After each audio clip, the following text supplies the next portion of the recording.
Okay, so then my sister, Jenny takes the $750 I gave her to buy a car, and she's going to put it in the bank first, right? Because she hasn't decided exactly what she wants for $750. So she puts it in the bank. Okay, now keep in mind that I still show $1,000 in my bank account because I didn't give it to her. My bank lent her the money, right?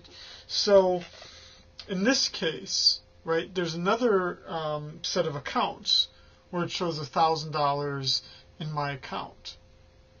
And now the bank vaults at my bank have only $250 left in them. The required 25%. 75% has been lent out. They just happened to lend it to my sister. Right? And now she takes it to her bank. Let's say that she banks at like M&I.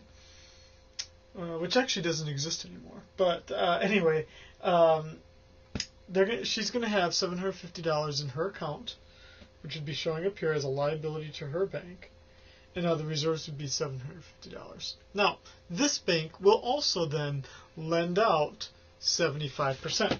So then what we have to do, right, where's that with step 4? In step 5, let's see. I could be wrong about this here.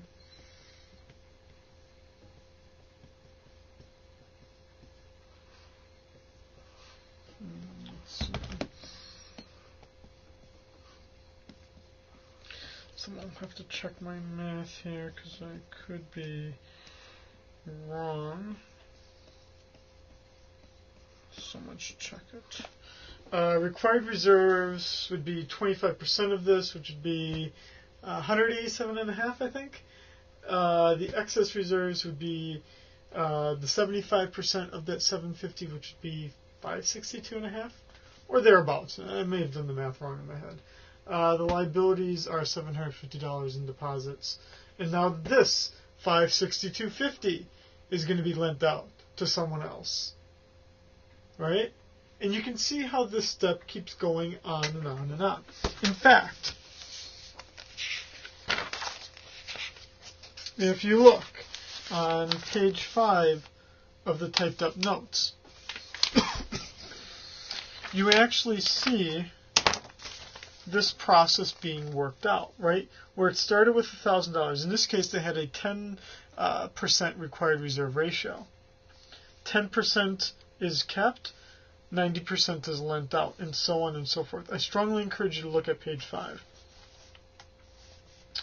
So that the required reserves will equal 1,000 still, but that the fractional reserve banking system created an additional amount.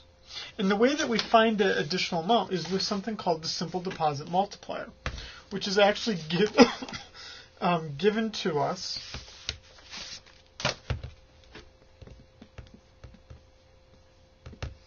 by 1 over the required reserve ratio, R cubed, I'd like to call it. And what that would look like in our case would be equal to 4. When we multiply that times the original amount that the Federal Reserve printed, which in our case was $1,000,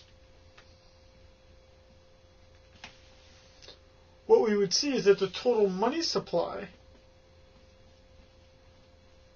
actually changed by $4,000 by the Federal Reserve having only printed $1,000.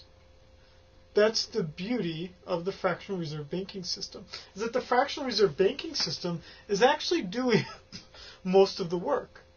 They basically created 3,000 of this $4,000. The original $1,000 came from the Fed actually printing it. But it's the fact that banks then lent out most of this. Now this requires 2 assumptions to get this maximum change in the money supply.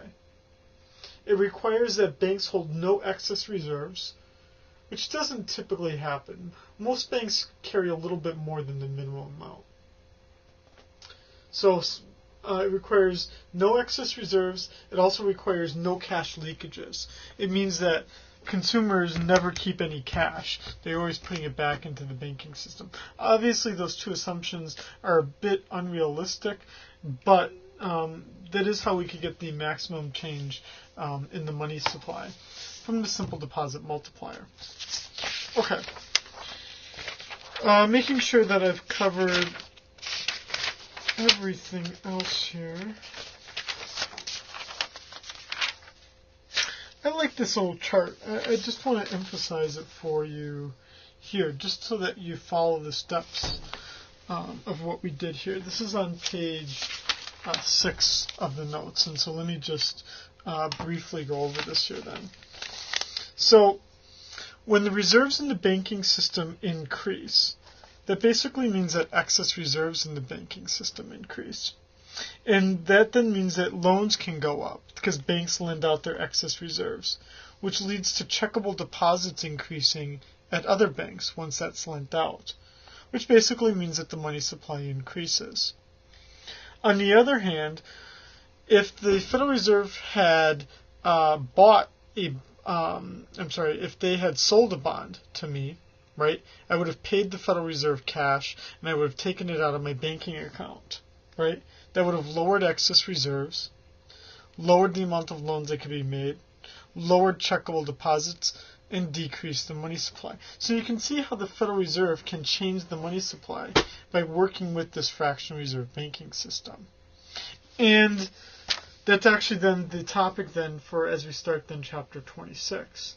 We're going to look then at how the Federal Reserve changes the money supply to change the economy. That's the essence of monetary policy. And we'll pick that up in the first lecture for chapter 26.